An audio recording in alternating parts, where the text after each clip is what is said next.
on, everyone? It's Alim from Ambitious Labs, and in this video, I want to break down a common misconception that I hear way too much from first-time startup founders, especially app entrepreneurs, and it's around raising money. First thing I want to say is that raising money from investors doesn't mean that your app idea is validated and that your business is going to be a big hit. Actually, raising money sounds sexy from the outside, but in this economic landscape, there is a whole different type of business that is a lot sexier, and that is a lean, cash-flowing, profitable business. Raising money was popularized in the era when Silicon Valley was the place to be building companies, and VCs became this idealistic kind of persona that a lot of people strive to want to work with, right? And then the rise of Shark Tank and having big investors like Mark Cuban throw money at companies. And then this caused mainstream media to think that by raising money from an investor, your business is going to be successful. Just like in Shark Tank, like many businesses actually who raise money from investors on Shark Tank actually don't do well. Mind you, investors are very speculative people. They're human just like us. Maybe they have experience, maybe they have a ton of money, but that doesn't mean they're always right. And in this landscape where we are today,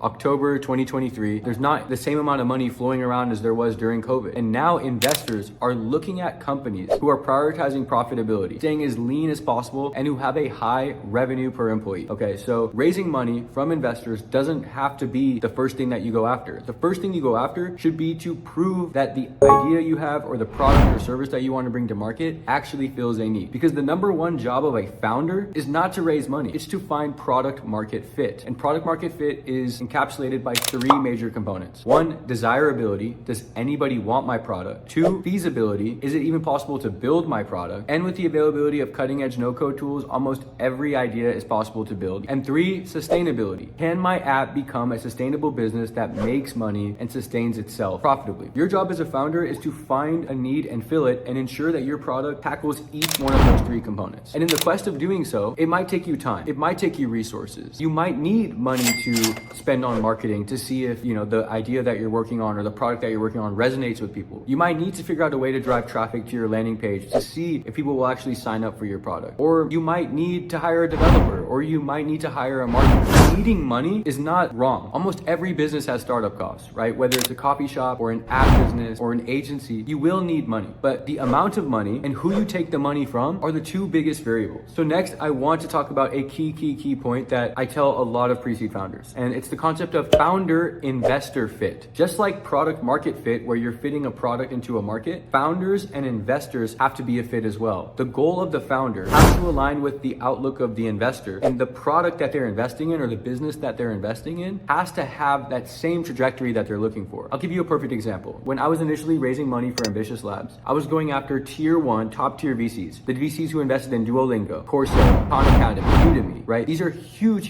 billion-dollar companies. And I was talking to those same investors. My goal at Ambitious Labs is to build a very niche edtech platform for aspiring startup founders who don't know how to code and have great app ideas. This market is gigantic, but the niche that I'm going after are people who are excited about Flutterflow, Bubble, no code, and need acceleration. So when I pitch that niche to a tier 1 VC, that vision is a little too small for them. I think that I can sell a $5,000 course to 2,000 entrepreneurs and make $10 million a year and exit the business for $100 million. That's a great outcome, right? $100 million, who doesn't want that? But that type of outcome actually doesn't resonate with a tier 1 VC, right? Say I even went smaller than that. Say I said, hey VC, I want to make $1 million a year, and that's around $100,000 a month, employ 5 people, take home a great salary, and build a business that is impactful and that I'm excited about waking up every day and working on. That's not attractive to a tier 1 VC, but that could be attractive to an angel investor, a local incubator, people who are writing grants, other sources of money that aren't tier 1 VCs. Because remember, tier 1 VCs are looking for huge outcomes. They want billion-dollar companies, $5 billion companies. But angel investors, maybe your rich family friends, or maybe somebody who runs a very profitable business or a ton of profitable businesses, they'd be really excited to just take their money out of their savings account and watch it go to work in front of them, right? Like if you have a rich family friend or someone who's really good at poker players love taking risks, or someone who maybe owns a really popular local restaurant, those people are probably accumulating a lot of cash month over month, and they're looking for ways to deploy that capital. Actually, my first football coach, who owns a very successful restaurant back in my hometown, was one of my first investors at a previous startup. And he was super excited to see his money go to work in a local setting, right? I was somebody he mentored throughout high school, and he got to then take the money that he worked hard to make and invested into somebody that he really believed in. And as long as he saw his money turn into a profitable business, he didn't need his $10,000 to turn into $1 million. He just wanted to see me be successful, and he would have been very happy with investing $10,000 and getting $30,000 later. Or even if I were to say, hey, I'll give you a 50% interest rate after 1 year,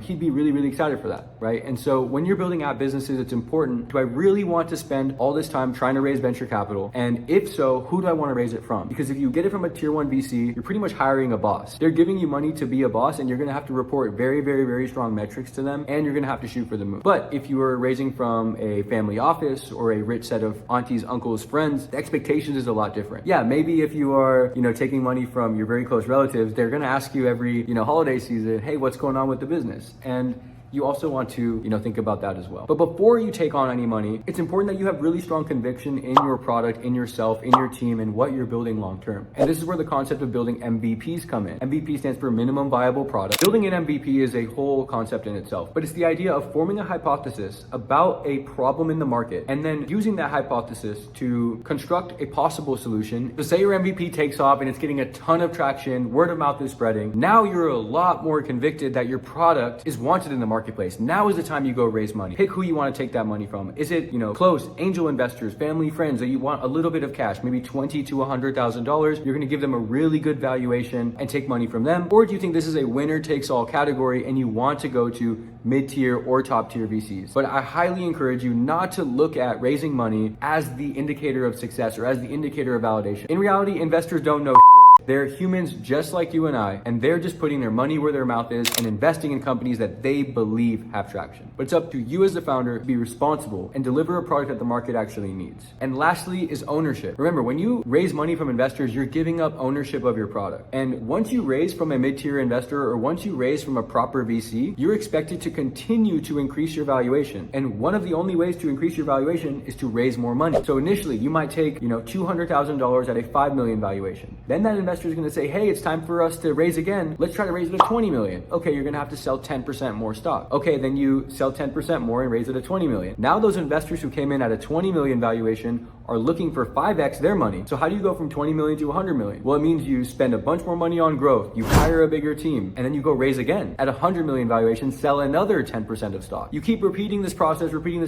up rounds, flat rounds, down rounds, constantly. You're literally spending all of your time raising money and selling your company as a product to investors rather than selling your core product to customers. So which one do you want to end up doing? Do you want to be working for your customers or do you want to be working for your investors? And sometimes founders are misaligned in the first place. They don't even know how to manage organizations in that way. They don't even know how to work on the business instead of in the business. And this is why I highly encourage everybody I mentor to put their feet in the water by building a product themselves, getting their product out there, learning about themselves, learn about their market, learn about their product and their leadership style before going all in and trying to take money from investors and seeing that as the golden ticket for success. So I hope that was helpful for y'all. Founder investor fit and raising money is something that's so glorified and it looks so sexy from the outside, but all you're really doing is hiring a boss. So if that was helpful for you, definitely subscribe to Ambitious Labs for more content on startups, on entrepreneurship, and I hope to see you in our free Discord community. See ya.